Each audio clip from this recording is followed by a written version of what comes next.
A Semana Política. A Semana Política.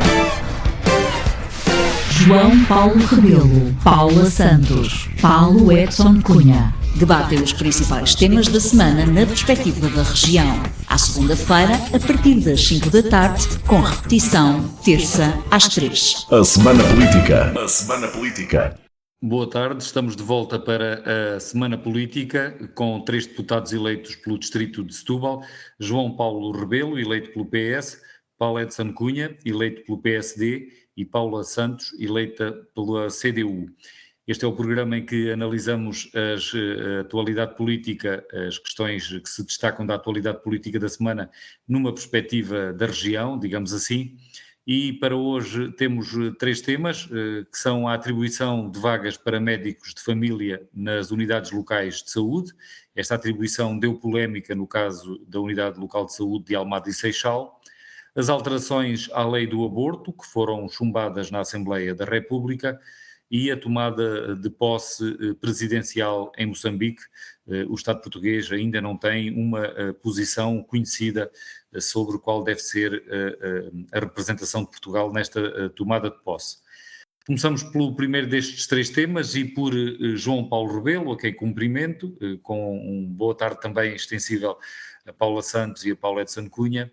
João Paulo Rebelo, o Partido Socialista endereçou um pedido de esclarecimento à Ministra da Saúde sobre a atribuição de apenas uma vaga de médico de família na ULS de Almada e Seixal. Em concreto, o que é que o PS quer que a Ministra esclareça? Muito boa tarde, Francisco, boa tarde à Paula Santos, também ao Paulo Edson Cunha e naturalmente a todos os que nos seguem nesta discussão sobre temas que preocupam evidentemente também o Distrito de Setúbal, mas de uma forma geral que estão na agenda política no nosso país.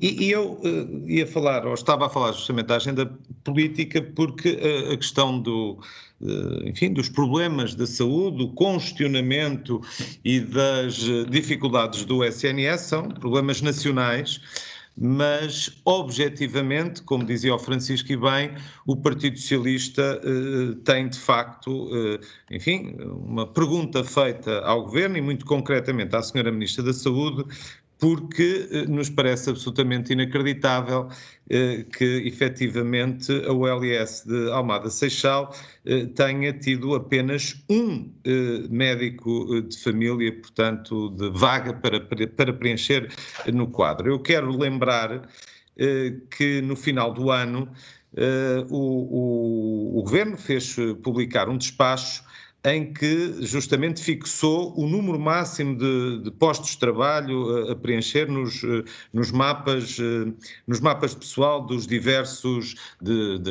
entidades, das diversas ULS no país, em estabelecimentos ou serviços que estão no fundo na tutela do Ministério da Saúde, para o exercício profissional de medicina geral e familiar, saúde pública e hospitalar também.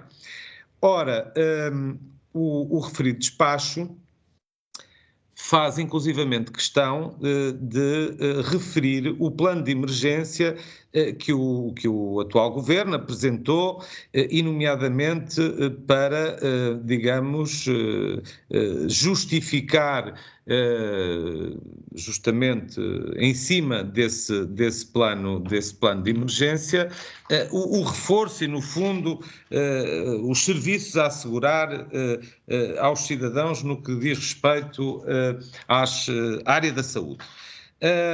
O que sucede é que, efetivamente, a ULS da Almada Seixal, que da informação que temos, tem cerca de 40 mil utentes sem médico de família, de facto vê apenas atribuído um lugar para um médico geral, portanto, para a medicina geral e familiar. Ora, É evidente para nós que há uma distância longa entre o que são as necessidades reais da população abrangida pelo OLS Almada Seixal e o número de postos a preencher. Neste caso nem é o número de postos, é o número de postos, porque é singular, é apenas um. E, como tal, perguntámos efetivamente ao Ministério da Saúde e concretamente à Sra. Ministra como é que explica, de facto, a atribuição de apenas uma vaga ao OLS Almada Seixal, se vai haver uma eventual retificação desta situação.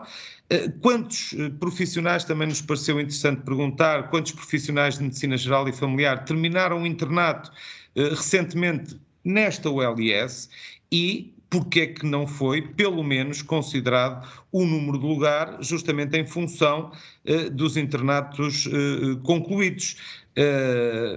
Temos esta informação dos 40 mil utentes sem médicos de família. De qualquer das maneiras, quisemos também deixar a pergunta à Sra. Ministra da Saúde para confirmar efetivamente quantos são os utentes sem médico de família que estão registados nesta OLS e se entende que, no fundo, esta vaga a concurso resolve a resposta que entendemos ser necessária para dar a estes utentes que não têm, de facto, médico de família.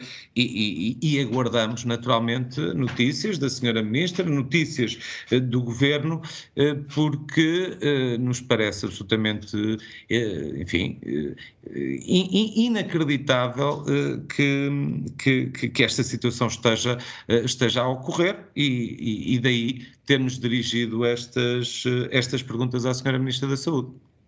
Quando falamos de posição do Partido Socialista, estamos a referir-nos à posição dos deputados eleitos por Setúbal pelo Partido Socialista, que tomaram esta posição.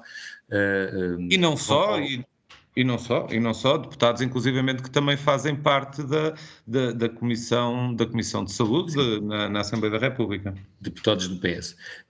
Paula Santos, e no seu caso, qual é a apreciação que faz desta atribuição de apenas uma vaga ao LS de Almada e Seixal?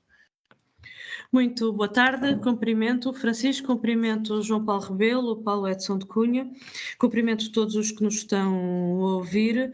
É de facto com grande perplexidade que, sabendo do número elevado de utentes nos concelhos de Almada e Seixal, ou seja, no quadro desta ULS, tenha sido só atribuída uma vaga para contratar um médico de medicina geral e familiar. Eu há pouco fui à procura dos dados que são publicados por parte do Ministério da Saúde relativamente aos utentes sem médico de família, e os dados que são publicados, que estão na plataforma da transparência do SNS, que se referem a dezembro de 2024, dizem que na ULS Almada Seixal são 57.321 utentes sem médico de família. Nós estamos a falar de um número que é de facto muito significativo. Se for na Península de Setúbal, o número de utentes sem médico de família são 222.534, é mais que um quarto da população da Península de Setúbal. E, portanto, estamos a falar de facto de um número elevado de utentes sem médico de família e que exige respostas por parte do Governo para resolver este problema.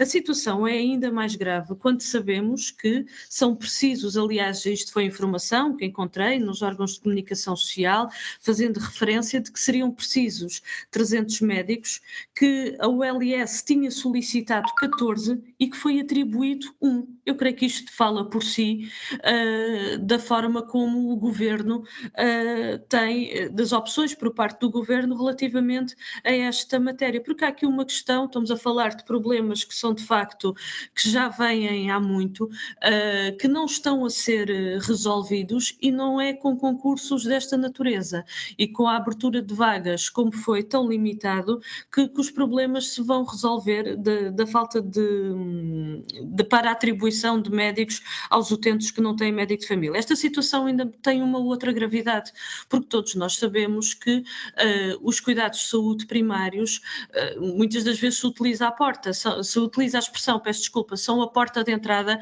no Serviço Nacional de Saúde, e bem sabemos que quem não tem médico de família, há logo um conjunto de dificuldades acrescidas no acesso aos cuidados de saúde, e esta é também uma questão que deveria ser olhada como uma prioridade por parte do Governo para resolver.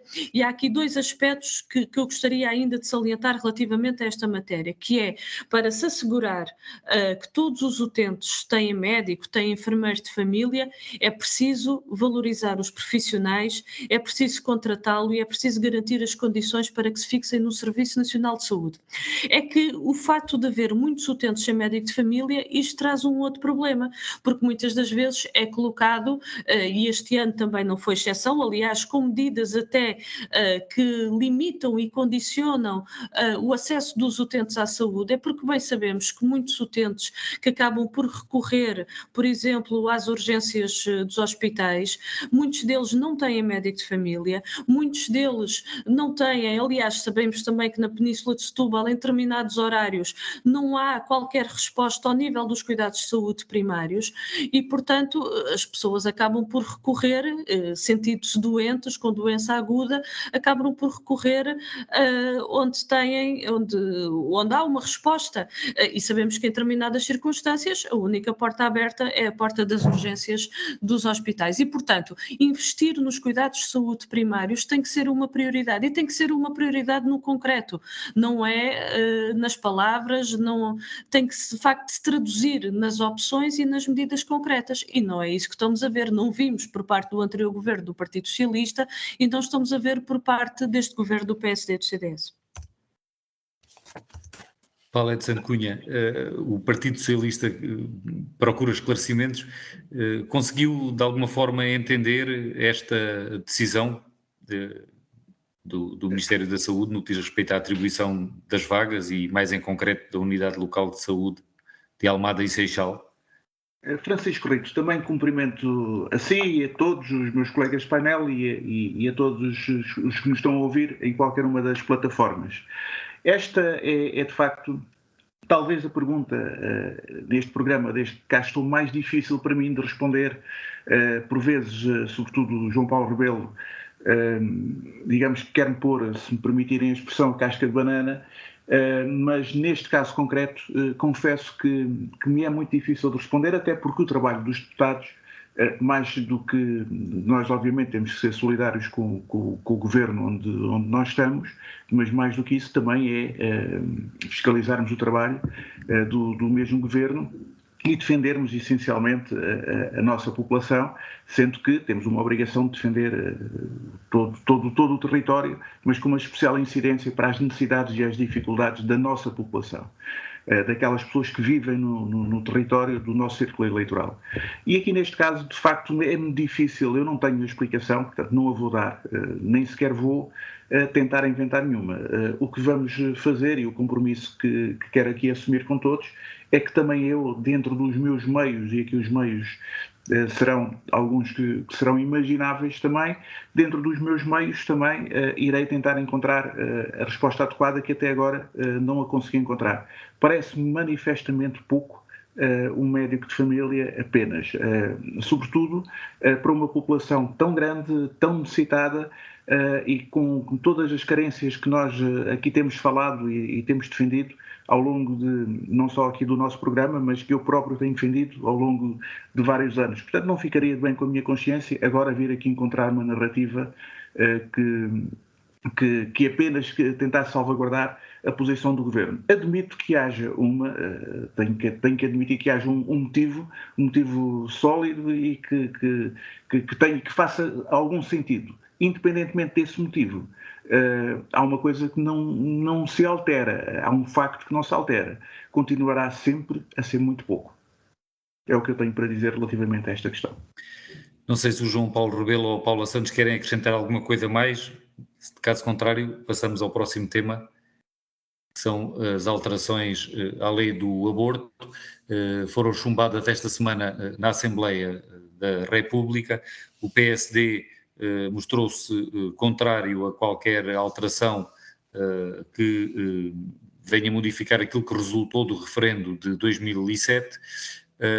O plenário da Assembleia da República terminou com essa votação que já disse, com o chumbo das propostas de alteração, com a esquerda a defender o alargamento do prazo das 12 para as 14 semanas, o fim do período de reflexão de 3 dias, que também é imposto a quem pretende recorrer à IVG, e ainda também alterações ao regime da objeção de consciência, porque há muitos hospitais que não prestam esta assistência, digamos assim, por os médicos invocarem a objeção de consciência. Eu, desta vez, começava por Paula Santos. Paula Santos, acha que seria politicamente aceitável a Assembleia da República fazer alterações à lei do aborto, mesmo para além daquilo que foi admitido pelo referendo? Ou seja, a pergunta das 12 semanas constava no referendo que aprovou a lei do aborto.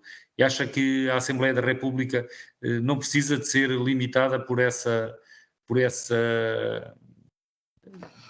âmbito, digamos assim, fixado pelo referendo? Se me permite, Francisco, eu gostaria de fazer referência nesta discussão ao seguinte. Foi aprovada em 2007, na Assembleia da República, a lei que permitiu o acesso das mulheres à interrupção voluntária da gravidez por opção da mulher até às 10 semanas.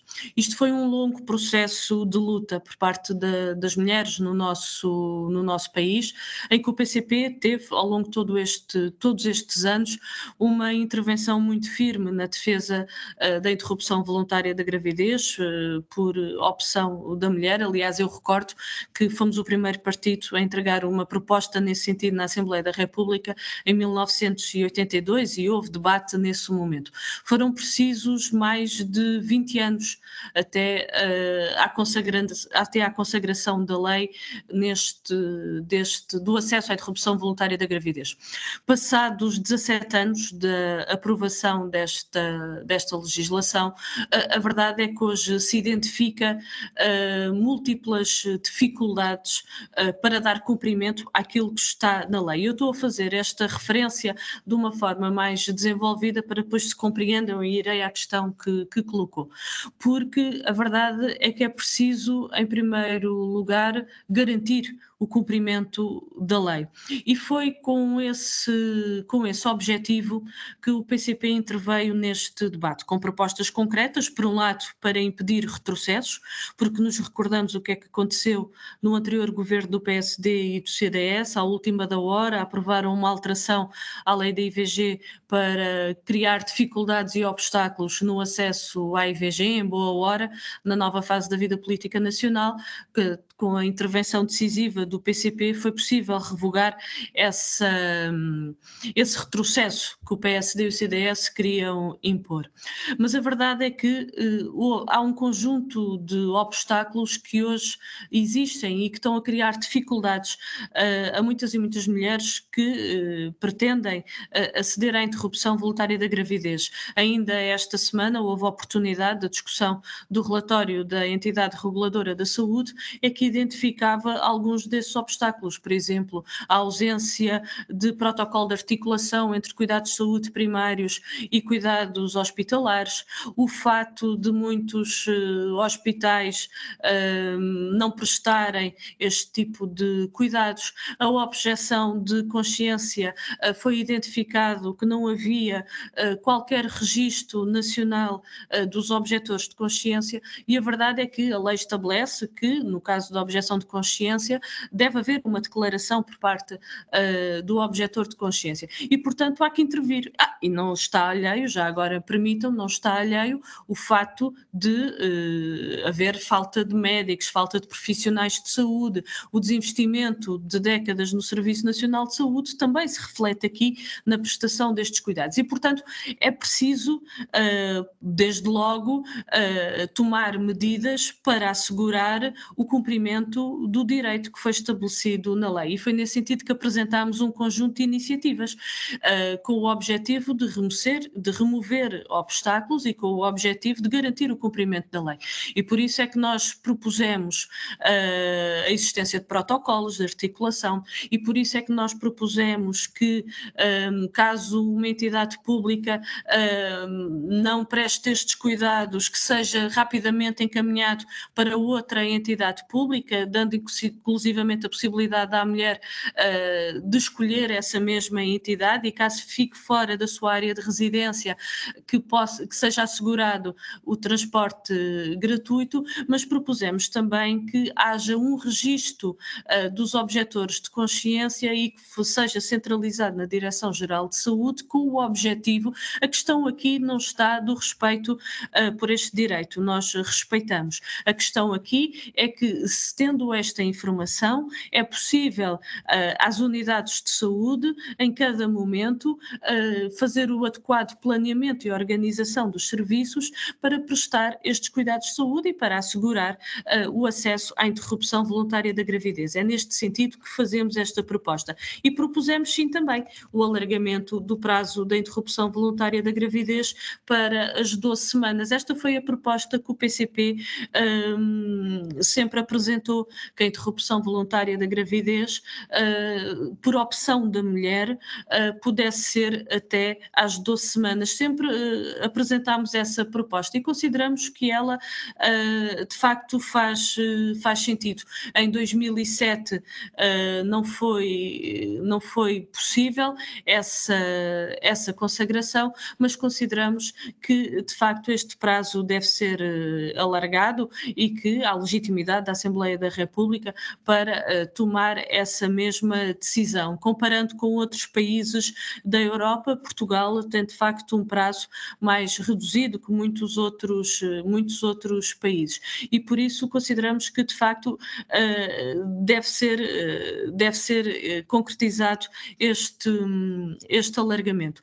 Uma última referência para dizer o seguinte, porque este foi um debate agendado pelo Partido Socialista, mas a verdade é que muitas destas dificuldades com que, nomeadamente, agora estou-me a referir em concreto às dificuldades, aos obstáculos no acesso à IVG, elas já estão identificadas há muito e a verdade é que o Partido Socialista teve meios, teve condições também para intervir aqui sobre essa matéria e a verdade é que não o fez. Não posso deixar de fazer esta referência porque ela é factual. Agora, esta é uma questão, e eu vou terminar, Francisco, para dizer o seguinte, o fato das iniciativas, em particular as iniciativas que o PCP apresentou de garantir o cumprimento e de alargamento do prazo, permita-me que acrescente ainda um outro aspecto que não acrescentei, que me estava já a esquecer, com os dias de reflexão, uma mulher, e nós propusemos a eliminação dos dias de reflexão. Uma mulher, quando se dirige a uma unidade de saúde, já fez a sua ponderação e a sua reflexão. E aqui trata-se de assegurar o cumprimento, de respeitar e de assegurar o cumprimento desta decisão por parte da mulher, porque nós consideramos que esta é uma decisão da mulher e as mulheres têm todas as capacidades para tomar esta decisão de forma livre e consciente. E, portanto, aquilo tem que ser assegurado por parte do Governo, são as condições para a realização da IVG. A interrupção voluntária da gravidez foi, de facto, um grande avanço, porque pôs fim ao flagelo do aborto clandestino e esse garantiu a saúde às mulheres e esse é um aspecto de grande relevância. Mas, agora sim, para concluir, o facto das iniciativas do PCP terem sido rejeitadas e do PSD ter votado contra contra propostas concretas para garantir o direito da mulher decidir, para garantir o cumprimento daquilo que está na lei, a remoção dos obstáculos e o acesso à interrupção voluntária da gravidez, só revela por parte do PSD que não pretende intervir sobre esta matéria e no sentido de resolver os problemas que estão identificados, basta ler o relatório da entidade reguladora da saúde, que estão lá identificados, que não há vontade política por parte do PSD para de facto resolver este problema.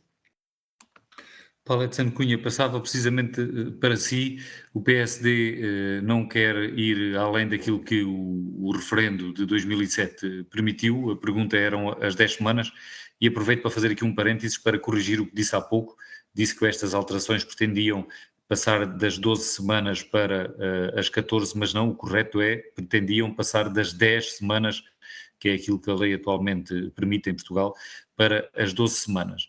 Mas, como dizia, as 12 semanas são já um limite aceitado em muitos países e até a Organização Mundial de Saúde reconhece que o aborto pode ser feito até às 12 semanas. Isso não é razão suficiente para o PSD considerar razoável esta alteração, Paulette Santo Cunha? Francisco Rito, eu acho que não, sinceramente. Aliás, o que eu devo dizer deste programa não é um programa fácil para mim, confesso. Não é um programa fácil para mim porque na questão anterior, por uma questão de sinceridade e uma questão quase de objeção de consciência, disse o que disse, mas não posso também deixar de dizer coisas como quem prometeu e quem esteve 8 anos no governo foi o Partido Socialista, e quem prometeu que não ficaria um português sem médico de família foi o Partido Socialista, não foi o PSD que fez essa promessa, fez-la agora, fez a AD agora, no sentido de encurtar, mas não fomos nós. Agora, aqui é uma realidade, e aqui mais vale nós não tentarmos enfiar a cabeça debaixo da areia, porque os problemas resolvem-se enfrentando-os. E aqui, nesta questão, a Paula Santos colocou a questão também, no fundo, como ela também deve ser colocada num determinado ponto. O Partido Socialista teve a oportunidade de fazer as alterações que vem agora aqui propor. Porquê que não as fez? Esteve no poder e teve todas as condições políticas, muito mais condições políticas do que os partidos de direita, nomeadamente aqui estamos a falar da AD. Teve essas condições políticas, quer com toda a esquerda, quando na famosa geringonça, quer depois quando teve uma maioria política e também não o fez. E estas questões devem ser colocadas e devem ser colocadas também de uma forma séria, mas também têm de ser respondidas de uma forma séria. Porquê? Porque nós às vezes parece que estamos aqui a brincar um bocadinho à política, com todo o respeito que merecem qualquer tipo de tema, mas a importância que este tema foi dada pelo Partido Socialista, se tivesse a importância que eles querem transmitir e querem dar, teriam resolvido porque tiveram esta oportunidade de o fazer. Eu digo que é um tema difícil, é um tema sobre o qual, do ponto de vista político, eu tenho um conjunto de posições, mas não absolutamente dogmáticas, e estou a falar do ponto de vista pessoal, e ao longo dos anos, mesmo quando foi o referendo, tive algumas dificuldades, porque compreendo perfeitamente a maior parte dos argumentos, quer de um lado, quer do outro. Sou muito sensível aos argumentos, sou muito sensível àquilo que é o corpo da mulher e ao respeito pelo corpo da mulher, sou muito sensível à parte jurídica do assunto, e faz-me, de facto, ter esta sensibilidade pelas duas partes e por todos os lados, acaba por muitas vezes nos deixar em algum tipo de assuntos, e este diria que é dos assuntos que mais me deixou sempre confuso em alguns casos e indeciso noutros. Mas agora nós devemos dizer uma coisa com toda a clareza, e aí não tenho qualquer tipo de confusão. A AD apresentou um programa eleitoral e a AD, nesta votação, cumpriu o seu programa eleitoral. Mais do que isso, a AD cumpriu aquilo que foi o desígnio de um assunto muito maturado, muito discutido na sociedade portuguesa, que levou à condução de 2 referendos. E após esses 2 referendos, nós temos esta legislação. E entendemos que esta legislação neste não é um momento de ser alterada, explicámos porquê, defendemos os motivos pelos quais não deve ser alterada, e do nosso ponto de vista não há qualquer tipo de incoerência, não há qualquer tipo de falta à verdade, não há qualquer tipo de falta à promessa daquilo que foi o nosso programa eleitoral. Portanto, neste caso concreto, não há muito a dizer que a legislação vai manter-se tal e qual como está e como foi votada pelos portugueses. Se a questão das 12 semanas, porque depois há aqui questões éticas, há questões jurídicas, há questões religiosas, e todas estas questões foram suficientemente discutidas isto foi em 2007, isto é fazer as contas como diria o outro. Portanto, neste momento, sobre a questão, só uma nota sobre uma coisa que a Paula Santos disse aqui relativamente à questão da reflexão. A questão da reflexão é verdade que quando uma mulher vai a um hospital para pedir para fazer o aborto, é verdade que já iniciou o seu período de reflexão. Eu tenho dúvidas se, como a Paula Santos disse, que a mulher já refletiu, eu tenho dúvidas se assim é, porque muitas vezes vai fazer este aborto também pressionada por um conjunto de fatores externos, dos quais o Sistema Nacional de Saúde quer colocar em condições, portanto, quer dar todos os instrumentos para a mulher fazer uma nova reflexão. O mesmo acontece em termos de legislação, por exemplo, quando nós estamos a fazer um divórcio. Nós, quando nos propomos um divórcio, ainda assim existe na nossa legislação um momento em que somos novamente questionados e até em alguns casos nós temos um período de reflexão relativamente à medida que nós queremos tomar, embora, pronto, estou aqui a comparar o que é incomparável. Portanto, mantemos aquilo que é a nossa posição e parece-nos que é coerente.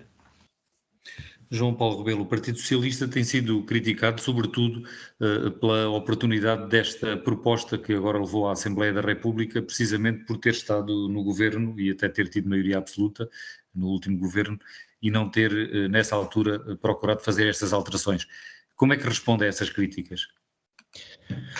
Francisco, até lhe agradeço ter deixado, no fundo, este seu comentário que me permite, coisa que já tencionava, até para memória futura, se quisermos, noutros debates também e acerca de outros temas. Eu, em parte, não posso dizer que enfim, não compreenda eventualmente essa crítica que é feita, mas o Partido Socialista teve aqui oportunidade e teve não sei quantos anos no governo e, portanto, poderia ter feito. Mas eu espero que quem faz esta crítica também compreenda, porque as coisas são o que são, que o Partido Socialista hoje tem uma diferente direção. O Partido Socialista tem hoje um diferente secretário-geral.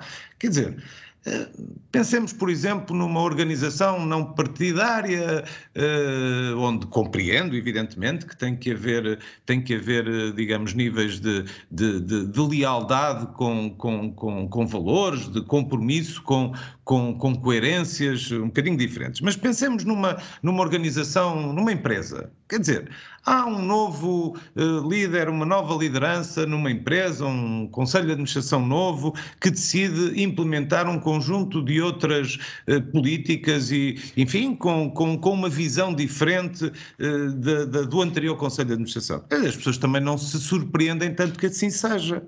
É evidente que não, também já, como dizia há pouco o Paulo, não é comparar o incomparável. Um partido não é uma empresa, como é evidente, mas é, no fundo, uma organização que é feita de pessoas. E, portanto, o que eu acho que aqui é absolutamente essencial é percebermos se houve, digamos, ou não, boa fé quando as propostas são apresentadas. O atual secretário-geral do Partido Socialista, o Pedro Nuno Santos, apresentou-se numa eleição interna onde tinha um programa, onde defendia um conjunto de ideias. Ganhou a eleição e é hoje secretário-geral do Partido Socialista. A seguir, apresentou um programa eleitoral onde constavam um conjunto digamos, de ideias, um conjunto de propostas, muitas delas, com certeza, que vinham em linha com muito do que vinha a ser feito, outras que eram de alguma forma disruptivas e outras até um bocadinho mais ambiciosas, se nós quisermos. Quer dizer, não faz muito sentido que daqui a 1 ano ou 2 anos ainda continuemos com esta história, mas o Partido Socialista podia ter feito. Bom, o Partido Socialista podia ter feito, se está aqui à espera de ouvir alguém do Partido Socialista dizer sim, poderia, eu não me importo de o fazer, quer dizer, sim, é um tema que eu por acaso gostava de já ter visto resolvido há algum tempo. Mas a verdade é que não foi. Por exemplo, sei que não tem nada a ver e não quero fugir muito, a questão das portagens no interior do país. Colocou-se a questão, quer dizer, o secretário-geral do Partido Socialista disse, bom, mas para mim o importante é resolver uma injustiça que é feita com determinada população em determinados territórios. Se o Partido Socialista no governo não o fez, agora com este secretário-geral falo-ia e quer fazê-lo. Bom, e acho que é um bocadinho assim que as coisas devem ser discutidas. O Francisco corrigiu efetivamente o que tinha enunciado das 12 semanas, já toda a gente percebeu, portanto o que hoje a lei contempla são de facto as 10 semanas, a proposta do Partido Socialista era para aumentar para 12 semanas, e porquê? Pela simples razão que a lei foi aprovada em 2007, como já aqui foi referido, e portanto já há um histórico de mais de uma década e meia que nos deve fazer revisitar a lei, e nomeadamente em 2023 houve 1.300 mulheres que se viram impedidas, tendo a intenção de o fazer, de interromperem a sua gravidez por uma decisão difícil, solitária, complexa, enfim, com tudo o que nós sabemos que envolve uma decisão desta natureza, mas que se viram impedidas de o fazer porque, efetivamente, uma gravidez muitas vezes é descoberta à 6ª, 7ª semana, com algum grau, digamos, ou enfim, é descoberta por esta altura, trilhar um caminho que a própria lei prevê em 3 ou 4 semanas, mostra-se, quer dizer, não é uma questão de se achar, há dados que o comprovam, que o demonstram, que de facto é difícil. É sobretudo difícil fazê-lo em determinados territórios do nosso país. E, portanto, desse ponto de vista, o Francisco também falava da questão, isto foi aprovado num referendo. Bom, foi aprovado num referendo, é certo que a pergunta que todos respondemos foi se concordávamos com a interrupção voluntária de gravidez a pedido da mulher até às 10 semanas. É certo que estavam referidas as 10 semanas nessa pergunta. Mas, quer dizer, o princípio... Não quero estar na cabeça de todos quantos se manifestaram nesse referendo, mas com certeza que se a pergunta tivesse sido feita até às 12 semanas, muito provavelmente os cidadãos que se manifestaram a favor dessa alteração à lei seriam os mesmos que se manifestaram relativamente às 10 semanas, penso eu. Quer dizer, não entendo que fosse um crime de lesa pátria estar agora a fazer-se uma alteração legislativa, porque o princípio, digamos, a aceitação de que efetivamente a interrupção voluntária da gravidez deve ser feita, e aqui peço desculpa, ainda ninguém o referiu, e eu queria referi-lo, a primeira enorme mais-valia que trouxe de facto a alteração à lei foi um combate que se fez a um problema de saúde pública que existia no nosso país. Esse é de facto, foi o maior mérito que esta lei trouxe, como sabemos. E a partir daqui, envolvidos, enfim, 16 anos de experiência, digamos assim, com as tentativas e os retrocessos que também já aqui foram referidos a determinada altura, entendeu o Partido Socialista que era uma hora de se poder fazer, de facto, esta alteração. Que, volto a dizer, tenho de facto pena da proposta não ter sido... E repara, o Partido Socialista, por exemplo, justamente por entender que esta questão do número de semanas é complexa, a sua proposta era uma proposta moderada, vamos dizer assim, de aumento para as 12 semanas, portanto eram mais 2 semanas, porque se entendeu que eram as necessárias para que a medida pudesse abranger o maior número possível de pessoas e, no fundo, pudesse ajudar justamente a quem mais está distante de a poder utilizar, sempre no limite, como nós sabemos, de uma decisão muito, mas mesmo muito, muito difícil, e que, por ser justamente tão difícil, não é? Queremos que as pessoas se sintam o menos afetadas, o menos traumatizadas, o menos prejudicadas, digamos, já pela solução ou pela decisão difícil que acabaram de tomar. Ao contrário do que muitos diziam, detratores, no fundo, deste avanço, que do meu ponto de vista foi de facto um avanço civilizacional, e olhemos para a generalidade dos países europeus, olhemos para a generalidade dos países, enfim, que nos servem também de alguma forma de guia e de farol, quer dizer, não nos vamos comparar naturalmente com países subdesenvolvidos, com países com regimes políticos com os quais não nos identificamos, mas se olharmos para a generalidade dos países de facto desenvolvidos no mundo, esta foi um caminho que já todos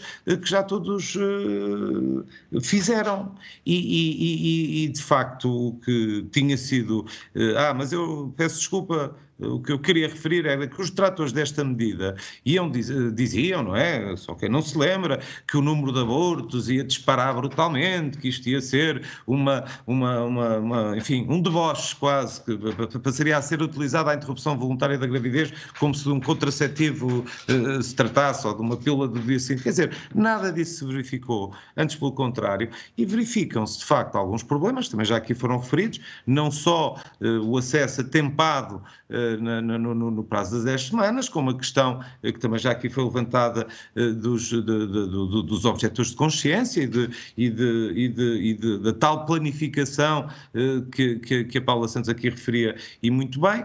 E pronto, enfim, o PSD preferiu manter-se com este chavão da não alteração para responder, digamos, a esse suposto respeito que teríamos de ter pela instituição do referendo, e não muito seguro, já agora.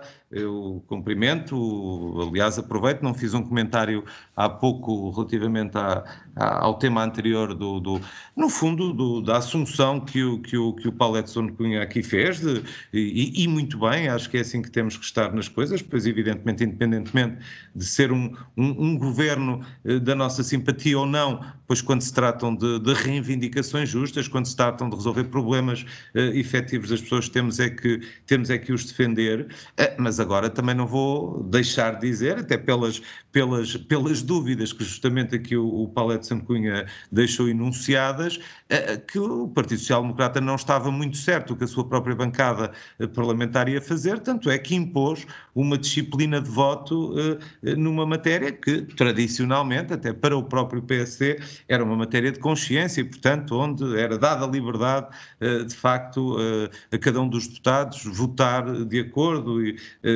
enfim, com a orientação da sua própria consciência. João Paulo, temos que eu dar já a oportunidade também. Já terminei, Francisco. Sim, obrigado. Ia perguntar à Paula se quer acrescentar alguma coisa, mas primeiro talvez ainda o Paulo Edson Cunha, uma vez que foi diretamente aqui referido agora mesmo, Paulo Edson Cunha ainda quer...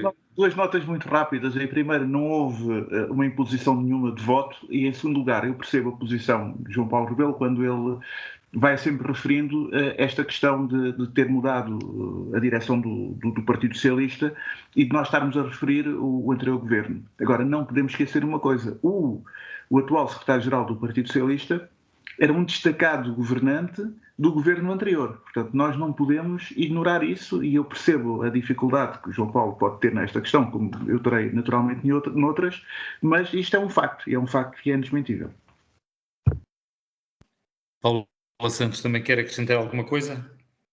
Eu, muito brevemente, queria só acrescentar o seguinte, a propósito até da reflexão. Nós consideramos que e reconhecemos naturalmente a capacidade e o direito das mulheres decidirem. E, portanto, quando há pouco fazia a referência, quando uma mulher se dirige a um serviço para realizar uma IVG, naturalmente sabemos que esta é uma decisão, que é uma decisão difícil e que a ponderação não será de ânimo leve e que terá feito a ponderação e a sua reflexão relativamente a esta matéria.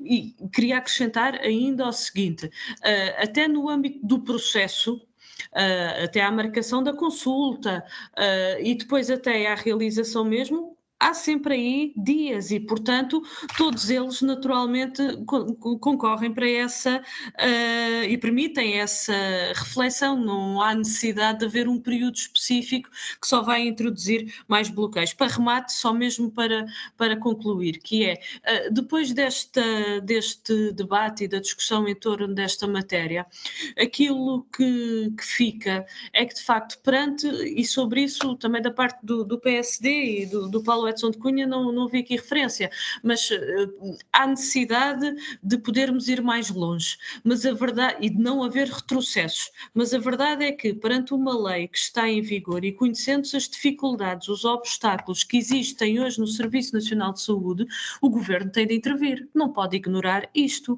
e, portanto, tem que assegurar que aquilo que está na lei é de facto uma realidade e que as mulheres que se dirigem, porque nós temos no nosso território regiões onde não há um hospital que realize a interrupção voluntária da gravidez e que preste este cuidado e, portanto, é necessário intervir para assegurar que o direito que está na lei é um direito na realidade e na vida das mulheres. E com isto passamos então para o terceiro tema de hoje. Está marcada a tomada de posse do presidente de Moçambique para quarta-feira e Portugal continua sem ter uma posição oficial no que diz respeito à representação nessa cerimónia. O Presidente da República, Marcelo Rebelo de Sousa, a última vez que se referiu ao tema, disse que está à espera de uma proposta do Governo ao Presidente sobre essa matéria. E aqui eu começava agora por Paulo Edson Cunha. Paulo Edson Cunha, no seu entender, o Portugal deve estar representado ao mais alto nível nesta tomada de posse, tendo em conta tudo o que temos visto sobre a situação política em Moçambique e as dúvidas que se colocam quanto às eleições terem sido realmente livres ou não? Como eu estava a dizer, este é com certeza dos programas, se não o programa mais difícil para mim, com as perguntas mais difíceis. Este tema é extremamente sensível. E é extremamente sensível, em primeiro lugar, porque a posição portuguesa é uma posição que pode vir a comprometer muito aquilo que seja o futuro das relações bilaterais e não só com Moçambique, mas também pode afetar, e também pela importância estratégica que Moçambique tem, pode afetar um bocadinho o papel de Portugal naquele eixo e com os países de expressão portuguesa. Daí que é extremamente difícil e imagino a encruzilhada em que o Governo está, por um lado, garantir a legalidade e, de certa forma, ratificar, com a sua presença, ratificar a legalidade das eleições e conseguir tudo isto, mas, por outro lado, não o fazendo, correndo este risco, que é um risco que para a diplomacia portuguesa também traz um conjunto grande de inconvenientes. Nós não temos, para sermos justos e sinceros, não temos todos os dados daquilo que efetivamente passou e só o Ministério é que poderá ter estes dados. Tendo os dados de que as eleições, conforme Portugal já reconheceu e já reconheceu este Governo, a partir deste momento do reconhecimento, Portugal deverá estar representado, se não tiver, deverá estar ao mais alto nível, isso não há dúvida nenhuma, mas há formas inteligentes de se contornar essa questão. Agora, aqui o mais complicado no meio disto nem sequer é a representatividade ou a representação de Portugal neste ato em concreto. O mais complicado disto é assumirmos efetivamente de que este Governo é absolutamente legítimo, as eleições foram legítimas, não existiu qualquer tipo de fraude e a partir do momento em que se assume isso, teremos de assumir tudo aquilo que é consequente. Outra coisa bem diferente é assumirmos aquilo que aconteceu no período pós-eleições e uma condenação que deve efetivamente ser feita, e isso já é um ato diferente. E eu penso que muitas vezes tem havido, da parte dos partidos, sobretudo dos partidos de esquerda mais à esquerda do nosso plenário, tem havido aqui alguma confusão entre uma questão e a outra, mas penso que deixo aqui a resposta possível também aqui neste assunto. E eu aproveitava esta deixa do Paulo Edson Cunha precisamente para passar para a Paula Santos, pedir-lhe a sua opinião sobre a situação em Moçambique, designadamente qual deve ser a posição de Portugal, e sobre isto que o Paulo Edson Cunha aqui apontou agora, no final da sua intervenção. Bom, queria sobre esta matéria dizer o seguinte: deve naturalmente haver solidariedade com o povo moçambicano, deve haver o respeito pela soberania e independência da República de Moçambique, e rejeitar todas as quaisquer ingerências externas nas decisões que só cabe ao povo moçambicano e às instituições democráticas em Moçambique tomar. Nós também consideramos que até na sequência deste ato eleitoral, houve um apelo ao confronto, à desestabilização, em particular pelo candidato que foi derrotado, com consequentes, e que houve de facto atos de violência e que devem ser obviamente condenados. Há aqui um aspecto que eu queria referir, que é no quadro das relações entre Portugal e Moçambique. Estamos a falar de Moçambique, um país de língua portuguesa, que temos tido relações no quadro entre os dois países de grande proximidade e que nós consideramos que se devem inclusivamente aprofundar e não serem colocadas em causa, e portanto faz-nos sentido que Portugal esteja presente na tomada de posse. João Paulo Rebelo, e na sua opinião, Portugal deve ser representado pelo Presidente da República e por membros do Governo, ou hoje a forma como decorreu o processo eleitoral não deve merecer esse envolvimento do país assim, a esse nível? Antes de mais, Francisco, deixe-me notar aqui a coincidência que estamos aqui 3 deputados da Assembleia da República que fazem parte da Comissão de Negócios Estrangeiros e das comunidades portuguesas, portanto, diria que sensíveis a estas questões da diplomacia e evidentemente que sensíveis também a uma relação que sabemos não só com Moçambique, com todos os países da CPLP, portanto países de língua oficial portuguesa, a quem nos unem, enfim, séculos de história e sobretudo agora décadas já de respeito mútuo, de cooperação, de colaboração, e portanto este é sem dúvida nenhuma um tema também complexo, onde a coisa mais óbvia, simples de se dizer é evidentemente sermos absolutamente contra todos os que sejam atos de violência, atos de desrespeito no fundo pelas regras de um regime democrático. O Partido Socialista já manifestou diversas vezes e pelos canais próprios preocupação com a situação de Moçambique, conhecido e sabido, e que eventualmente não acompanha tanto estas matérias, mas o próprio anterior Ministro dos Negócios Estrangeiros, João Gomes Carvinho, foi um observador externo, portanto, que acompanhou as últimas eleições em Moçambique. Há, de facto, reservas que se colocam relativamente à normalidade em que, enfim, a veracidade dos próprios do próprio resultado dessas eleições. São preocupações que manifestamos, mas que, enfim, temos que deixar sempre, obviamente, a soberania e a independência dos países e o seu livre-arbítrio, naturalmente, para resolver as questões internas, sem haver uma ingerência que, de resto, depois, no limite, também em nada beneficia, inclusivamente, interesses portugueses, interesses de portugueses em Moçambique, concretamente. E, portanto, é uma matéria complexa que o Sr. Presidente da República estará seguramente a analisar e a avaliar. Moçambique, ainda por cima, é um país que, como toda a gente sabe, também lhe diz particularmente muito, onde viveu, onde enfim, tem uma relação próxima com o país, mas infelizmente, Francisco, não lhe posso também dizer o que fazer. Não há propriamente regras definidas para isto. Naturalmente, uma presença ao mais alto nível seria o desejável e seria o normal.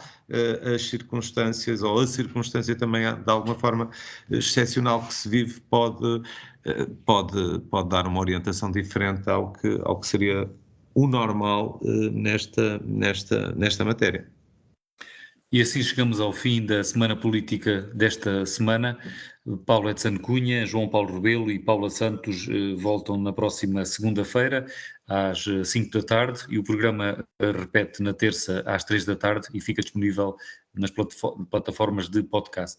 Boa semana para os ouvintes, boa semana também para todos vós, até de hoje a 8 dias. A Semana Política. A Semana Política. João Paulo Rebelo, Paula Santos, Paulo Edson Cunha. Debatem os principais temas da semana na perspectiva da região. À segunda-feira, a partir das 5 da tarde, com repetição, terça às 3. A Semana Política. A Semana Política.